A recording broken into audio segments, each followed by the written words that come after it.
on the line. When you are ready to begin the presentation, press the Start Broadcast button on the GoToWebinar control panel to allow all attendees to hear you.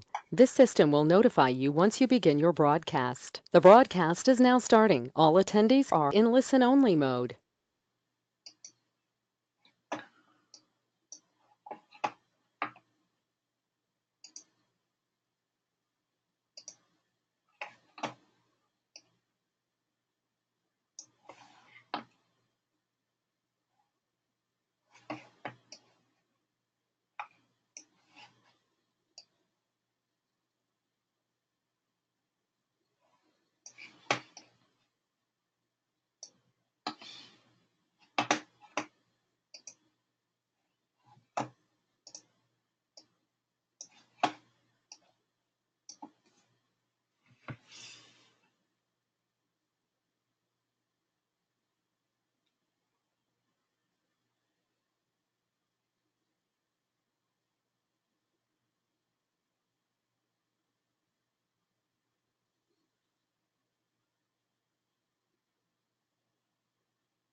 All right. I see we got Mary Ham. Marty, I should say, if you would, please raise your hand on there so I know you can hear me. This is Tom Dubik. I'm with co-founder of Fly to Learn, and I'm also a teacher. In fact, I'm going to just unmute you, and that way we can just talk. Marty?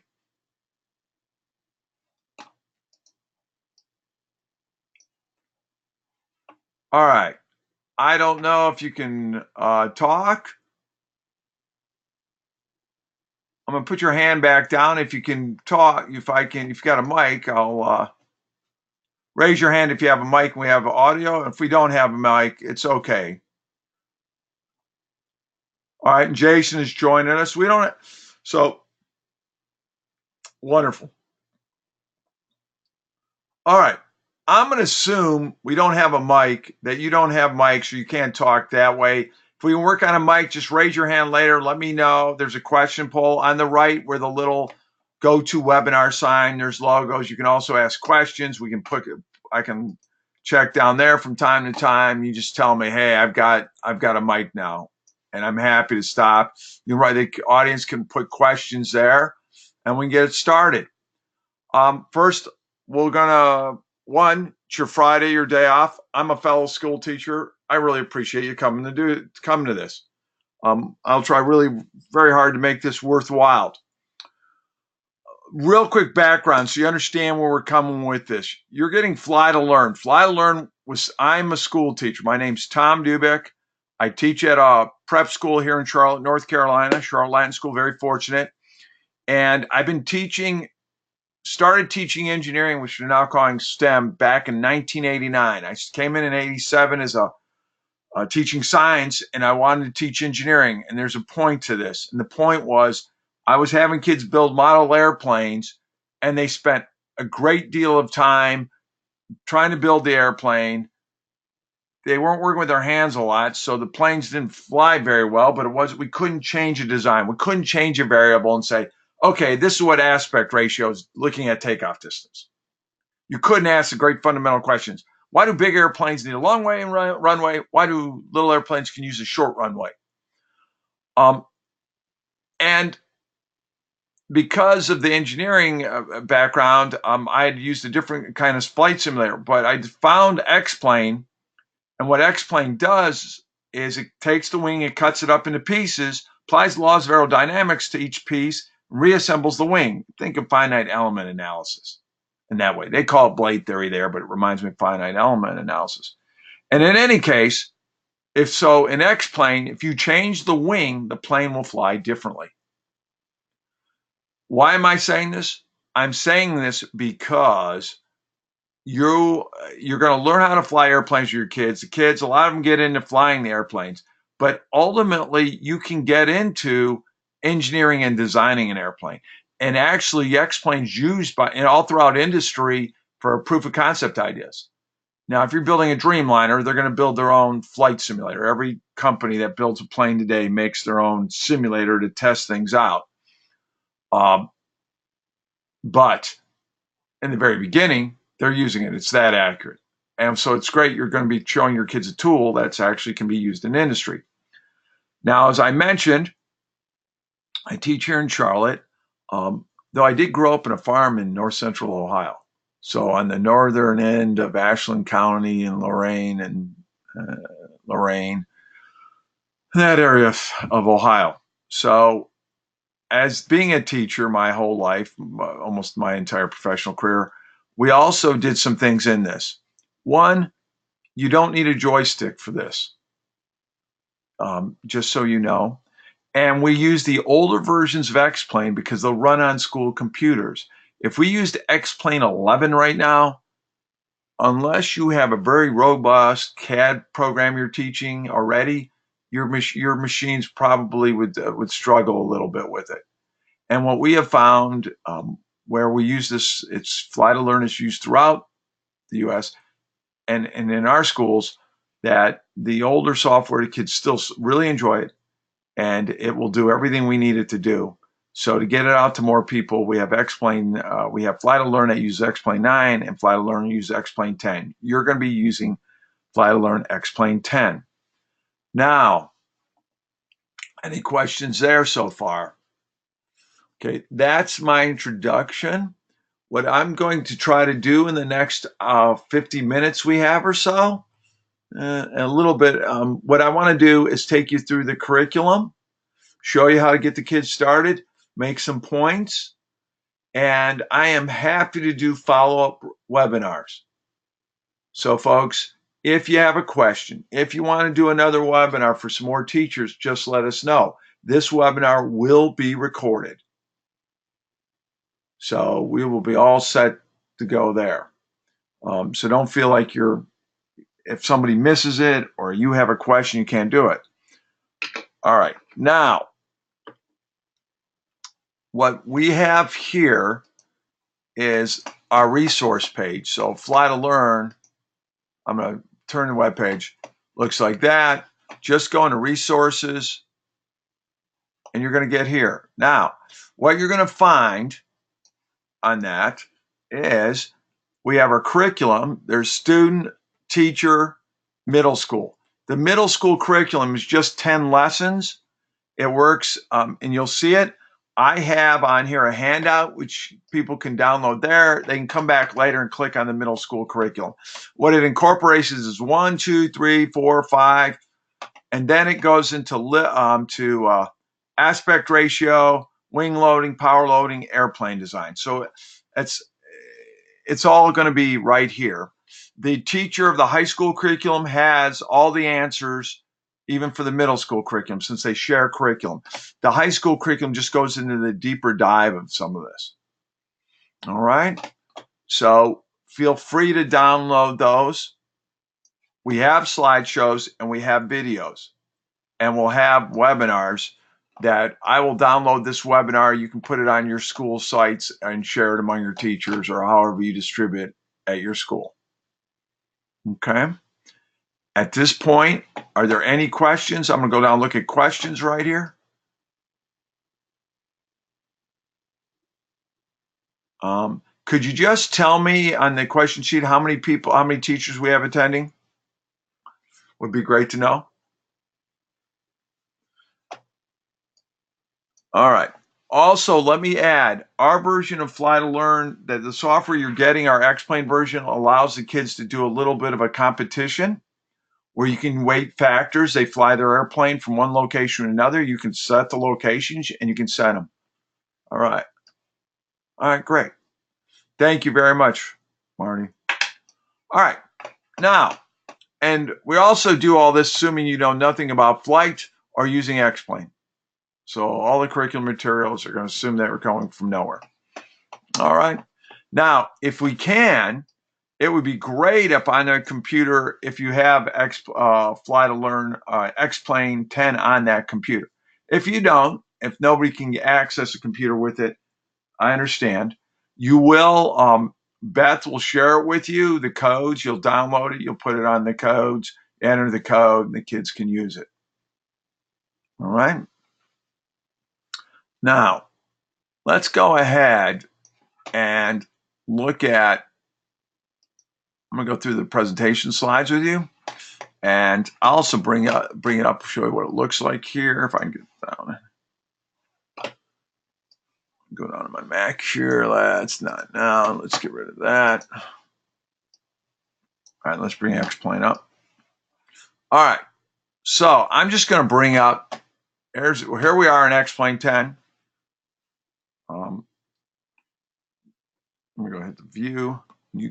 I'll walk you through all this, but you can see view and right. There's a view right there. I'm just going to use the arrow keys. So you see the airplane right there. Okay. So there's the airplane. Here's inside the cockpit of the airplane. I'm just going to give you a layout of the software, and then we're going to go in the presentation. You go up the menu choices. You just put your mouse up, and the menu choices will pop in. I'm not using a joystick, so you see this white square. We can fly it inside that mouse. That's what makes it exciting. And here's data collection. Also, what's different about this flight simulator, and what's really kind of exciting, is if we go into settings, data input output, you can collect all these bits of information. And then you can actually graph it, which is a really powerful feature of this. So you can be doing data collection. You can do a mean and do an average. All right. So there's the layout. And we're going to go in as we go through the lessons, the different parts of the airplane. We're going to concentrate primarily on these 6 instruments when the kids are flying with it. We're not going to worry about radio, navigation. Those are all fabulous things to study. But when this gets back to being a school teacher, you know, you only get a couple weeks a lot of times, or a week to do a program. So that's what we concentrated on. Let me give you this tip right now. When you introduce this in class, may I suggest you let the kids come in and just try to fly it, let it get it out of their system. We have all our, you know, our engineering program is, we have boys and we have girls only classes. In the middle school, high school, they're co-ed. But in the middle school class, on that first day, I would just let the boys try to fly it for the first 15 minutes. Let them wreck it. Let them get all excited. I wouldn't have them change airplanes. That's the thing I wouldn't do. So let them fly it. But the plane they should be flying, this is a Cessna. You're looking outside a Cessna. Again, go up here to settings. I'll show you how to, in case you go, go right to view. We're in chase view, which is Shift F8 on a Windows machine. But right there it is. And this is a Cessna 172. This is the Chevy of airplanes. Everybody's got one, or a Toyota, whatever you want to call it. That's what we want to use. Later, we'll use 2 airplanes at the very end if they get everywhere where you want the kids to go, and you want then let them explore airplanes. If not, they're going to be flying exotic airplanes that they have no idea how to fly. Say an airliner that has multiple engines and multiple safety systems and multiple navigation systems. You're getting away why we're teaching this. And we're teaching this again to teach them the engineering method and how an airplane flies. Now, I will also mention there are a tremendous number of careers in aviation right now that you want to share with them, be it pilots, be it engineers designing airplanes, be it air traffic controllers, be it airport managers. The average age of a pilot now is probably 59 years old. They're all retiring. A pilot can't fly for an airliner past 64. You can't have an airliner, 2 pilots, both of them over 59. So it's a tremendous opportunity for the kids, and also tremendous opportunity for not just being a pilot. You can do a lot more with it. that's something you can share. And there's the FAA, GAMA, and the Civil Air Patrol, AOPA, all have resources that you can share with your students on that. And if you're real interested in that, I can connect you with even more. Okay. So here it is. I paused it just so we get it down here. I'm going to take this, move it down. Here's what the middles, if you see under handouts, I put it there. The middle school curriculum here, and I'll pull it up just so we can see it. Looks something like this. And you can tell we've kind of divided it up at this point. Let me go ahead and move this out of the way so we can do this. Come on. So I'm going to pull this up. There's two parts: science of flight, engineering of flight. So if you only have 5 days and you just want to teach them how an airplane flies, science of flight is great. If you want to also teach the engineering method, show them why they need math, include the engineering of flight. I get very little, the kids are into it when they start designing the airplane. Kids that normally don't do math, or, oh, I can't do math, or whatever excuse you hear, or maybe not just interested in it, they tend to, if they're getting into this, they get very excited about it. All right? So first flight, just a layout on this. The first flight is really all about reading the instruments. It's about potential and kinetic energy, because a lot of flight is just energy management. And we don't really collect a lot of data on that. The second one, weight, lift, drag, and thrust, are the 4 forces that act on an airplane. We collect the data, we graph it, we do the whole 9 yards. And then flight stability starts to transition into engineering almost. And if you're going to build a model airplane, if you have resources for doing that, that's a great time to do that. Now, in terms of engineering flight, we have aspect ratio, wing loading, power loading, design. And what's really great is you can design a plane in PlaneMaker and then fly it in X-Plane. So they get to fly their airplane. What we suggest is you don't try to design a whole airplane with their software. What you do is change the wing geometry. I think designing the whole plane would be a semester-long class. And I think with middle schools, and you may feel differently, and that's great. I think with middle school kids, it's important for them to get lots of different opportunities in engineering so they find what speaks to them. All right. Now, with that in mind, I just covered a lot there. Do we have any questions there, folks? Raise your hand if Jason or Marty have a question there, or anybody at their locations.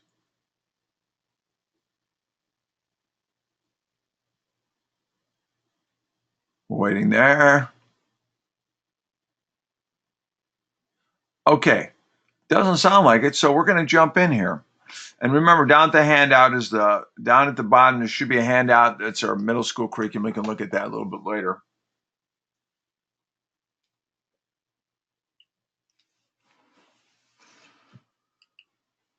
All right. Now, let's go ahead and go back. So there's the curriculum. So that's where you would get that. You'd have the recorded webinar. Let's look at the first presentation, lesson 1. Okay.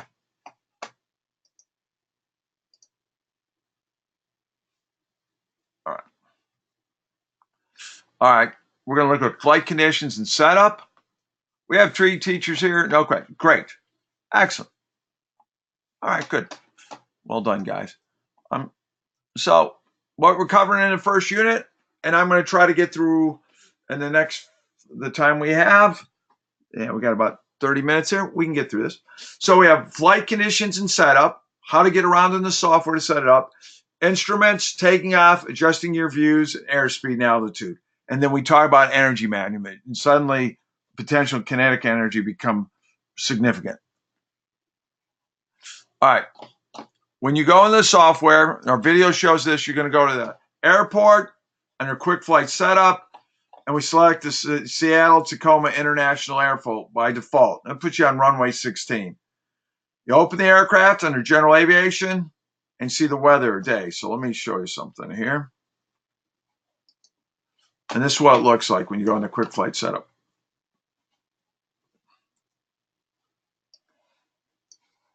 All right.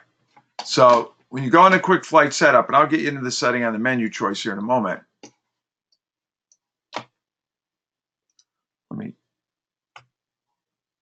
All right. So when you go into that, right here, let's go back to present. Crazy about this. There's airports, Seattle, Tacoma. You're picking this airplane, the .acf file, a Cessna 172, and you're picking clear. Don't fly necessarily on super windy conditions or weather's bad. The plane flies legitimately like an airplane, and it just makes it more challenging. There'll be a chance for them in less than 5 to practice their skills where they get to land in an aircraft carrier, and on that you can make it windy, rough, whatever you'd like to do. We also want to discourage flying in dangerous weather because that's a dangerous thing, and we wouldn't do that. All right.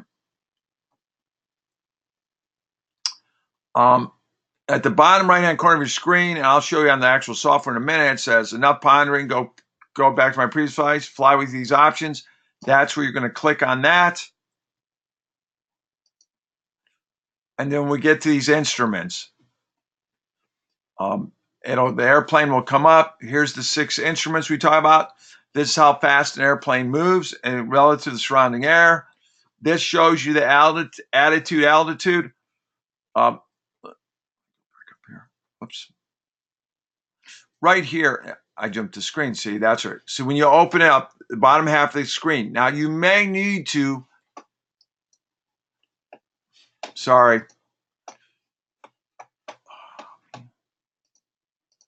Got notifications coming in on this computer, and they shouldn't be, so it's a little bit frustrating.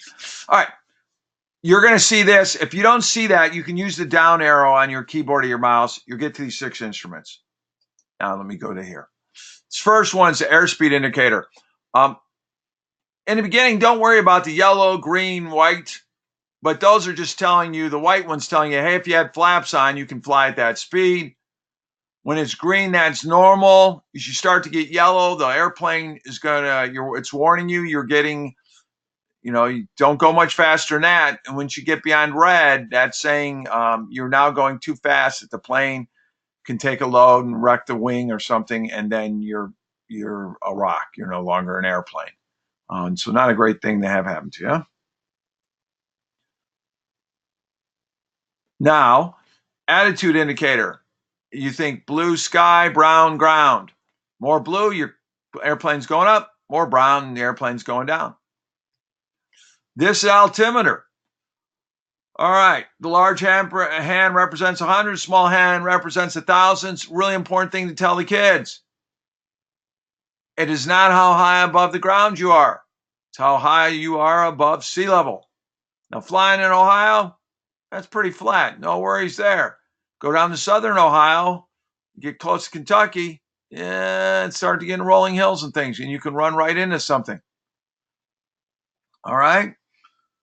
So that's the difference between an altimeter. Another thing, if you're doing a weather unit, you can talk about this instrument has to be set in a real airplane every time you go to take off because it's based on barometric pressure. Over here is a coordinated turn indicator. This allows you don't really use this instrument a lot. If your kids really get into it, you can use this. In 2 minutes, you turn 360 degrees. So you can actually sit there and calculate how far you're turning, etc. This is a heading indicator. This is opposed to geographic north. Let me show you up here real quick. Right here is a compass. That's geographic north. Excuse me, that's magnetic north, which if you saw in the news is moving more towards the magnetic north pole is moving a little bit now. So it's kind of throwing off navigation. This one doesn't use that. This is more geography of north. So we tend to use this quite a bit when you're flying an airplane. And they'll use this on approach if you're asking kids, well, where are you going right now? And they look like they're flying away. Look there. All right. Now let me click back on this. This one is a vertical speed indicator. If the handle's going up, that's telling you how fast you're climbing. When the handle's going down, if you're descending. This is useful in landing. And let me tell you right now, you control landing with thrust. You don't point the nose down or up, because we're going to learn about why you wouldn't do that here in a little bit.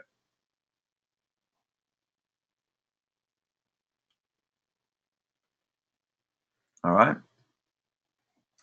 And that's relative to the magnetic north, which I just showed you on the screen. And at the bottom, there's a tachometer. This shows you how the engine turns. This is what we use when we're controlling thrust of the airplane. Because remember, airspeed's relative to the wind, so you really want to control your engine. When we go to land, that's what we're using. All right, any questions now about those instruments? All right, and yes, we have videos, so you can watch the videos on it. So there we are, there, let's go. All right.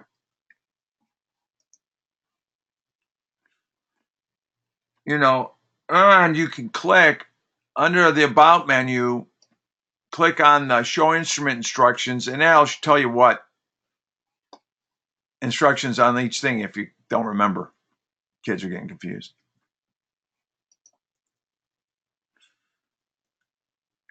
And when you go to take off, it's a 3-step process.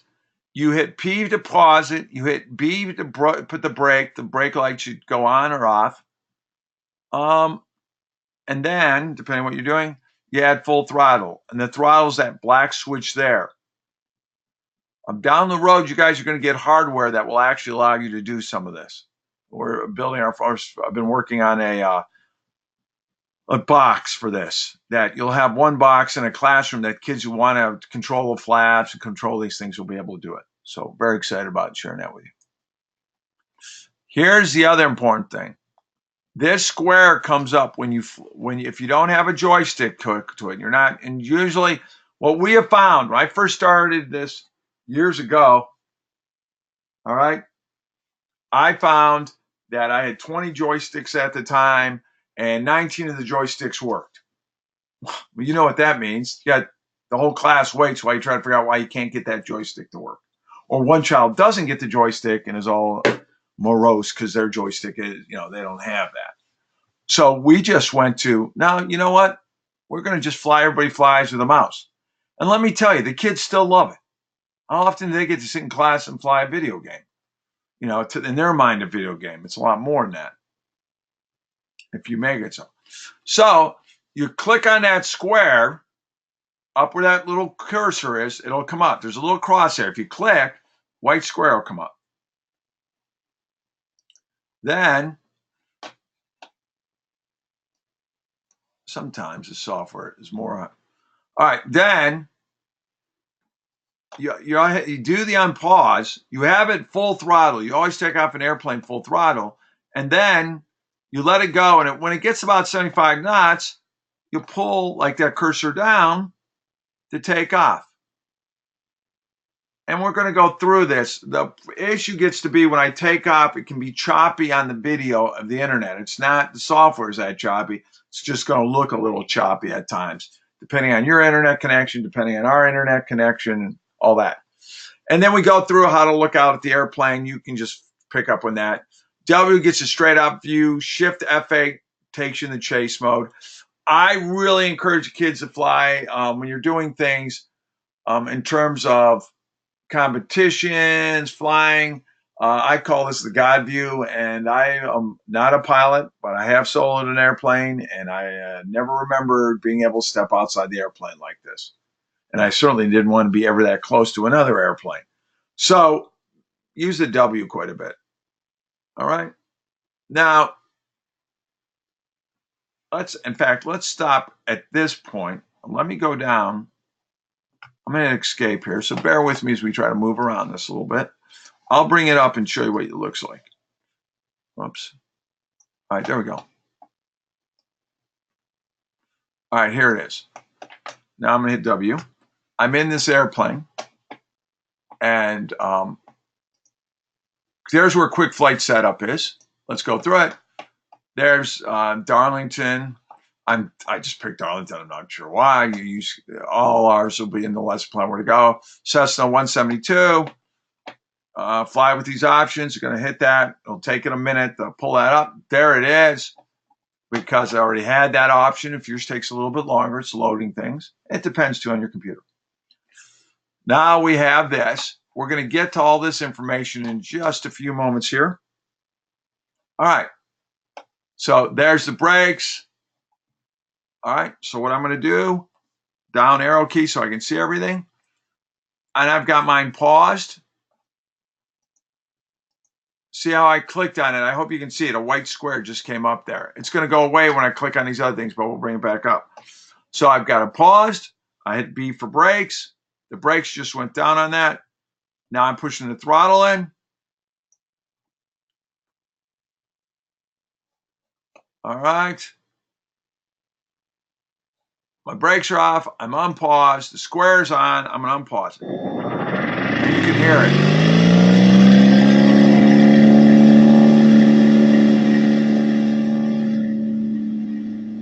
And it might start taking off. I'm making just little adjustments.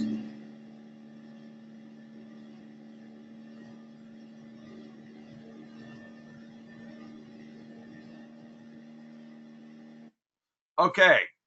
I just took off. Just little adjustments. That's why I let them fly in the beginning and crash and get it out of the way. And then when they're more likely to listen to you. Notice that my RPM is full blast. It's always the case when I take off. There's my handles, more blue than brown, which I'm climbing. Now I'm going to hit shift. Now on a Mac, it can be a little bit weird. Let's see if it doesn't. See, in a Mac, it does shift 8 doesn't work because the Mac keys assign them. So just do go up to view, hit view chase. There we are. We're on the airplane. Kids are super excited about it at this point.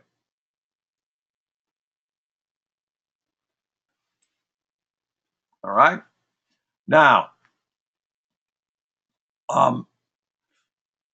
so now the kids can take off. Also, look at this. We have all this information. Notice the landing gear load is all 0. It's 0 because the landing gear isn't touching anything.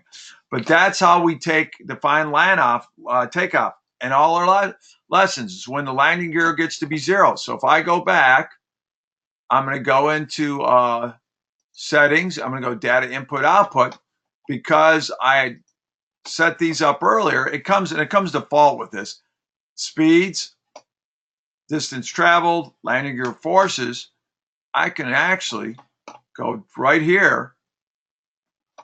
And this point right in here, all the landing gear will turn off a bunch of these things because make this to read easier.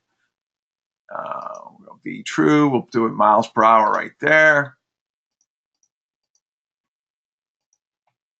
And we'll look at distance traveled. It's got their airspeed. Now I can look at the landing gear. If you look at the bottom of my screen right there, you see landing gear values. Go right up here, and I can intersect and say, oh, that purple line, that's my distance traveled, 1,441 feet. That yellow line is my airspeed. That's miles per hour ground speed at 0, and all the landing gear is now 0. What's great is it's very realistic. The different landing gear come off all the same. Also, too, when the plane's just idling, you can see where, because there's lift on the wings and loads, it's always measuring something. But this is where we define our landing gear. This is where we get our values to fill all the lessons out from the lessons 2 onward. And lesson 1, I'll just describe it to you. What happens is the kids fly the airplane, and then we start to learn how you control airspeed on an airplane. You do that by pointing those up or down. So let me go back to W here. All right, I'm going to purposely, I might end up crashing because I'm going fast. So I'm climbing. Look, I'm gaining altitude, but I'm losing airspeed. I'm gaining altitude, I'm pausing it, gaining altitude, but I'm losing airspeed.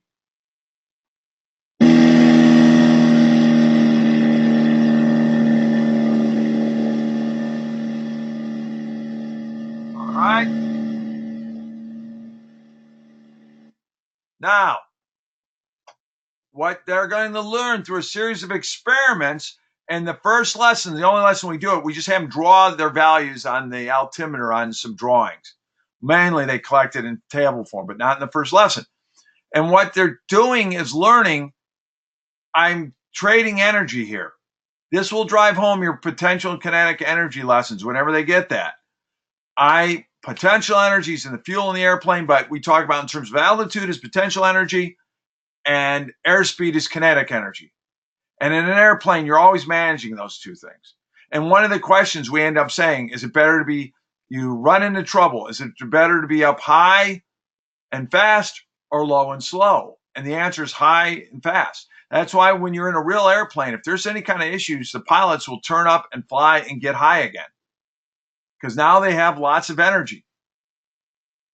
They can make changes, which is just the opposite. As a pilot, you get nervous. You say, I just want to get on the ground. I don't want to be up in the air anymore. Well, you may want to rethink that. Because if you get low and slow enough to land, you're now at an energy deficit. And the kids actually learn that. We ask that question. So it's a great drives home when you talk about potential kinetic energy, you talk about a kid on a hill on a bike, and maybe that gets their attention or not. When they're trying to land their virtual airplane, you'll have their attention. Any quick questions on this? Because I want to get going on the lesson 2 here. Anybody else? Marty or Jason? All right, then. So I'm going to go ahead and pause this, move this down, and we're going to go over to lesson 2. And lesson 2 will be a good example of what the next 3 lessons get into. And then I will spend a few minutes just going over the theory of flight. So that way you've got a question or something, you're good to go. All right, so let's go back. When I go to find this, let's go here. I'm not sure my GoToWebinar popped up there, but let's go over here. There we go. Now, we go in the weight presentation. Again, some videos down here to show you what I'm talking about right there. We go in the weight.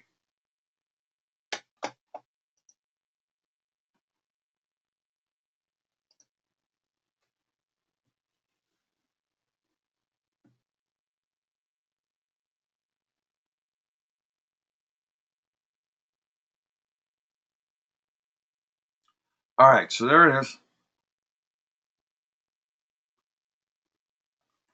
Now, you have forces, you've got weight, you have weight versus takeoff distances and 4 forces on an airplane at flight.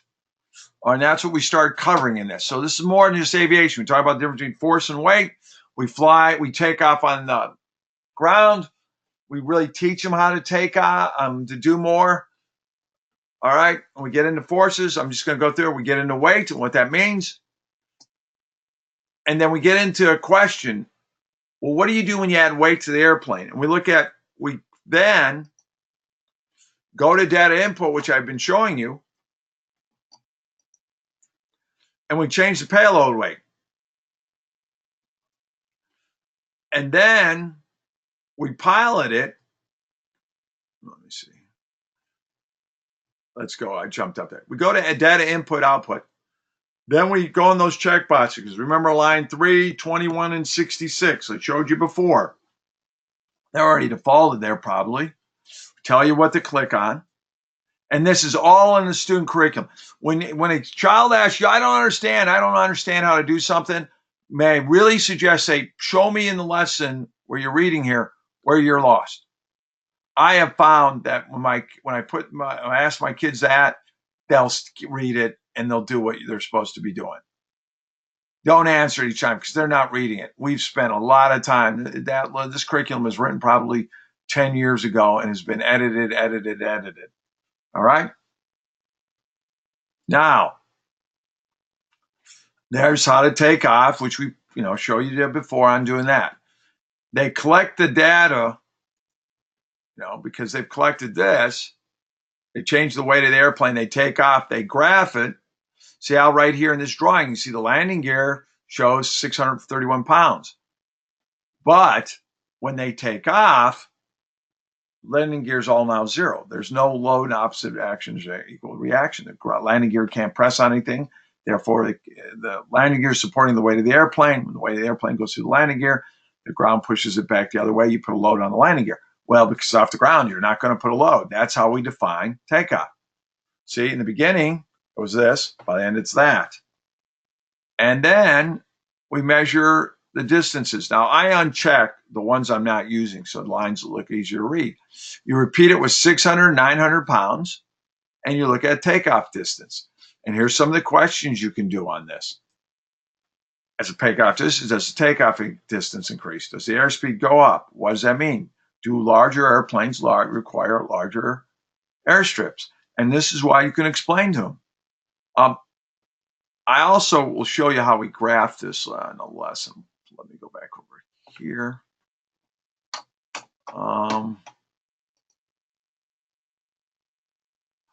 let me go back down here. Let's see, middle school. I'm not sure why it's doing that. We just had this the whole time on here, so let me go ahead. Okay, let's just do it this way then. There we go. Now, funny how that page down. Let me go here. So let me just show you on lesson 2. You can see it's all, and there's lesson 1.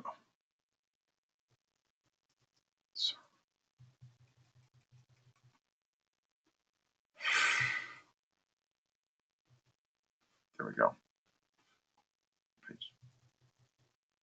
Right here. Sorry about that. You're going to actually have the kids fill out these tables and take the averages. And then they graph it. And they talk about the results. I just wanted you all to see that so you know you get to do those things with this. All right? That was the whole point of showing you that, is that you're going to get that. We have all the answers and sheets. Don't worry about that. What's cool about that lesson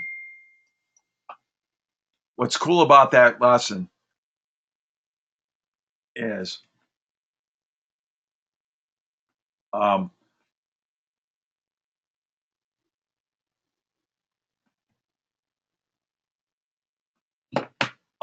what's great about this lesson is you can then talk about gravity on Mars, and the kids try to fly on Mars, which has different gravity, and therefore weight is different. And they also can do it on the moon. I guess the moon is, I've done Mars, but we can do it. The one I'm thinking about right now is actually on the moon. And you can talk about how you would fly on the moon. And we can change the gravity. So they get the driving gravity. So it's more than just aviation on this. So they do moon, and we talk about plans for how they might take off, fly on the moon. So, all right. So, because you got to have an atmosphere, and how would you do that, and et cetera. Now, the next couple lessons, we look at drag, we look at lift on the airplane, and we do thrust. I'm just going to real quick talk to you about what those things are. So on the airplane, so you can see what's going on. Don't mind.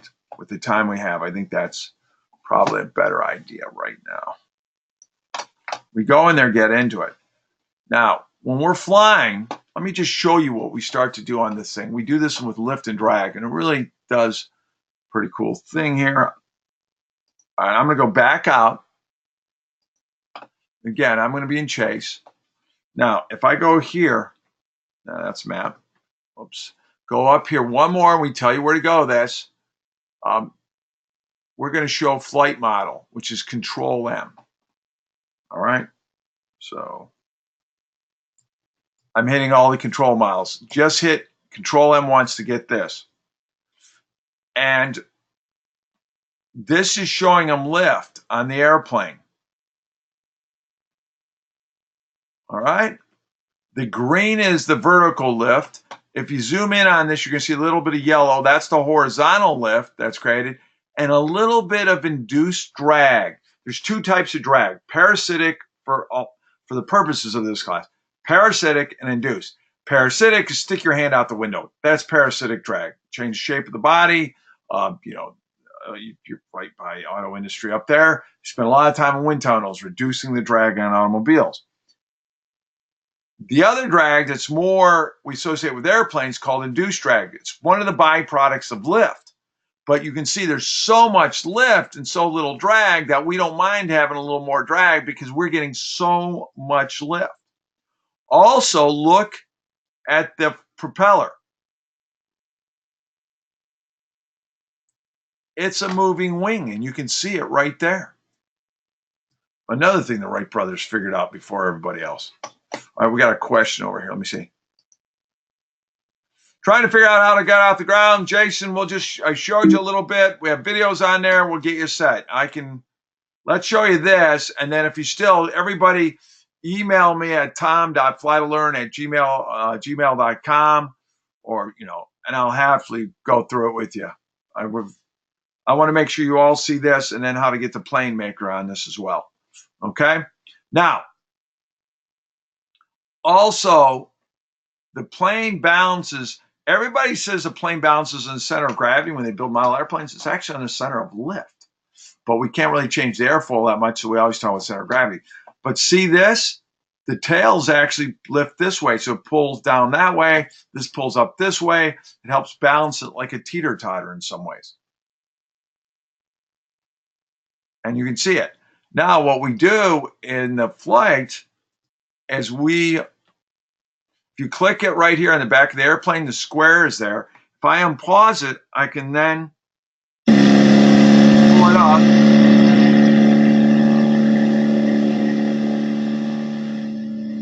Remember we said that airspeed's bleeding off? We have a high angle, quote unquote, angle of attack. We're causing the airplane to climb. So we're changing all that airspeed into potential energy. But now we're not getting enough lift to hold the airplane up much more, and it's going to stall. And it just did. Now pause. This is where you talk to the kids. Two factors in lift. Airspeed, which is now increasing because the nose of the airplane's going down. And they learned this on the first lesson.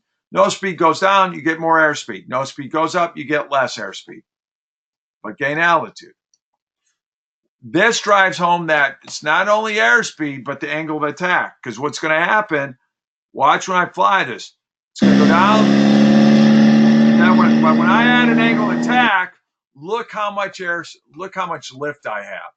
And what you can do is you can literally measure these. And in the lesson, we measure how much lift. And you can have the kids play that. There's actual pilots that don't really understand that until they fly this. So lift is a function of airspeed and angle of attack. Now remember, you change that angle of attack, you're usually pulling the nose up. You don't have enough airspeed, you're going to stall as well. You need both things.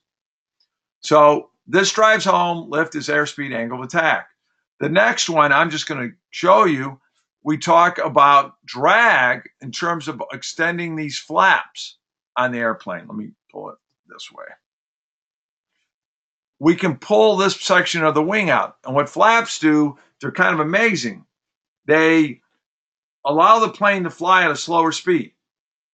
And when landing, slower is better. You can take your time and line everything out. So then you extend the flaps. That's what you hear on an airliner. When you land, you hear the air brakes go up. Those go in front of the airfoil, slowing things down. And then the flaps extend way out. And it may have the reverse. The flaps may be coming out and the air brakes go up at the very end. So the flaps come out and it does two things. It increases the surface area of the wing so the plane can fly at a slower speed, increases lift in other words, but also increases drag to slow the airplane down. And then the last thing I want to tell you with some time, because we got to get to aspect ratio, I'll just show you an X-plane real quick how to use X-plane, the plane maker, and we have menu choices to do it. With aspect, with landing, you control that completely with thrust. You don't control it with nose down, up or down. Again, lots of YouTube videos out there on how to land an airplane. We have videos. We'll show you how to do that. The next thing I would like to show you, and I will show with Beth more lesson videos so you guys can get more training. Let's go ahead and get out of here. And if I go into Finder and I go onto my desktop, All right, let me just do it this way.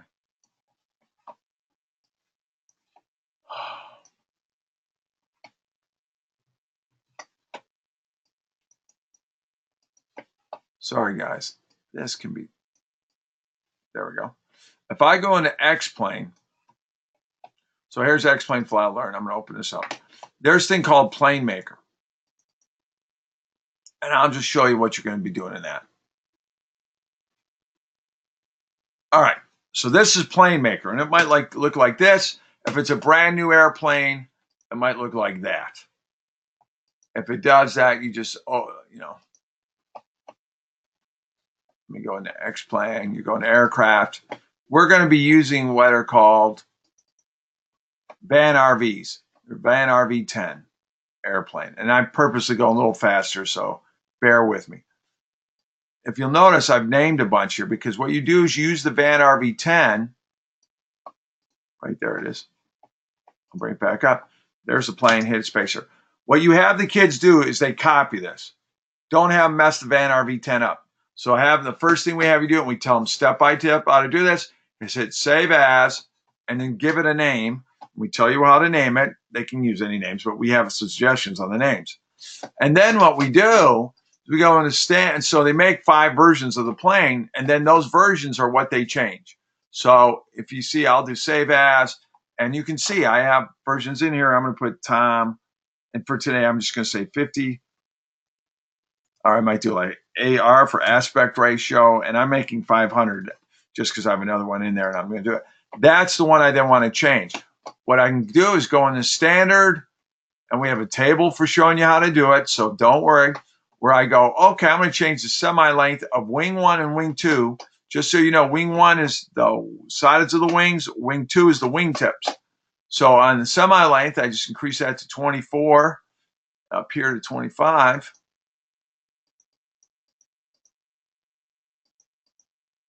So there's my wing. The problem is when I get out of it, now my wingtips then move out with it. So got to go back standard. I'm going to go to wings, and we show you on the lesson plan, hey, you need to do this. So this goes from experience. I just know this is 24.95, I believe.